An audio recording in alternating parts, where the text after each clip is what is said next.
Morning, Alex. It is Monday, and over this weekend I finally got to try out What's He Building in There by Baksha Games.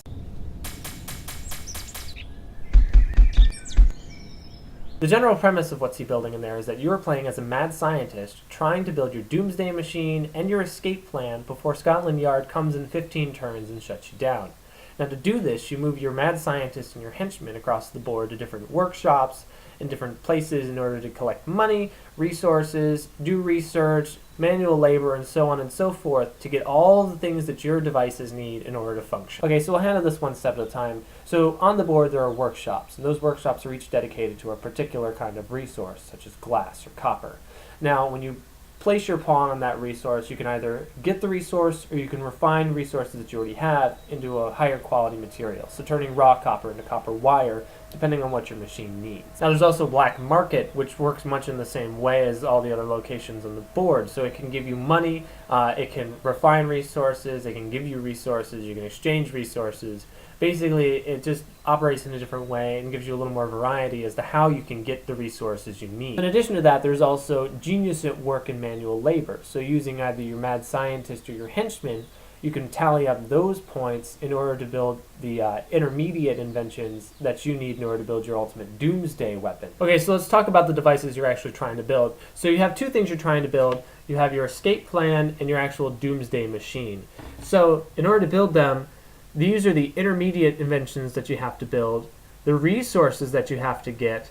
Here's your genius at work and your manual labor, as well as the number of victory points that it's worth. And each of these are broken down into 3 stages.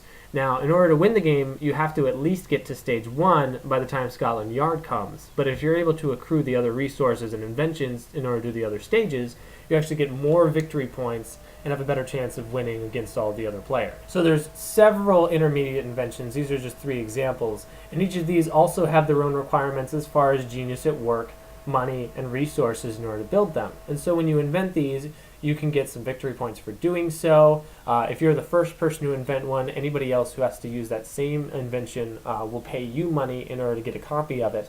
And plus you have to have those in order to build your doomsday machine.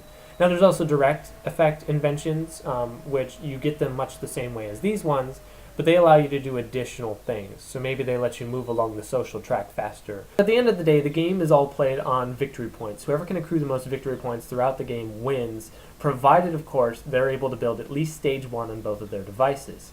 So in order to gain additional victory points, there's also things like the social track, security track, and the exotic pets track. And so these are just general sort of supervillainy things that your doctor would do on the side. So how did it feel to play the game? The game was a lot of fun. It was like a pure strategy game. There's no dice involved, so there's absolutely no randomness to the game. Everything that occurs is based entirely upon what the players do in each round. So that was definitely one of the more stressful parts of the game as well, though, is that there's no dumb luck involved. You just have to know what you're doing and get there.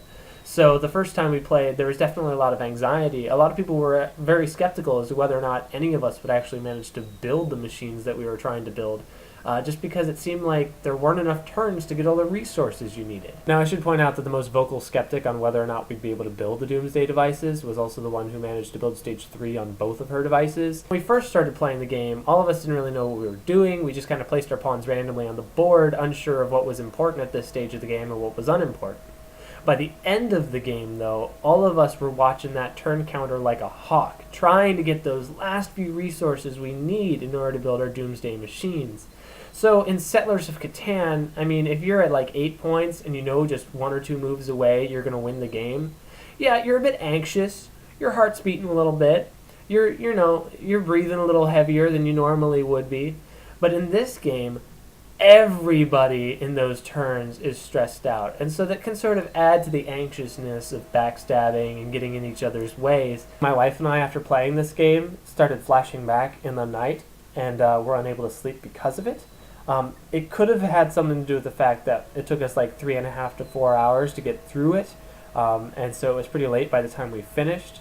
But also, in the game designer's defense, they did point out that it would take 25 to 30 minutes per player for a round, and so the fact that it was also the first time we played made it longer than it normally probably would have been. All in all, it was just, all the pieces felt really high quality, it was enjoyable, It was challenging. There was plenty of strategy to it. So really, I would say that this was a fantastic game, and that you should try it. It's a lot of fun.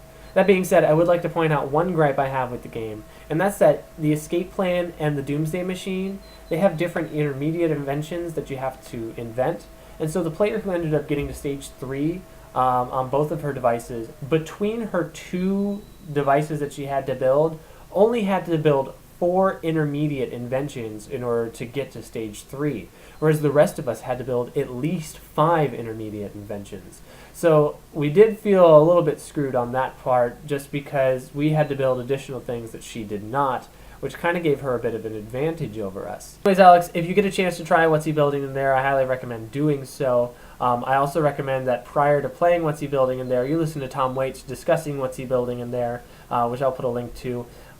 It's not actually discussing the board game, it's actually a song, but you should listen to it. It's fantastic. It sort of gives you an idea as to what all the other people in the city are thinking as all these mad scientists are building their devices, and it's just a good time. So with that, I will see you tomorrow.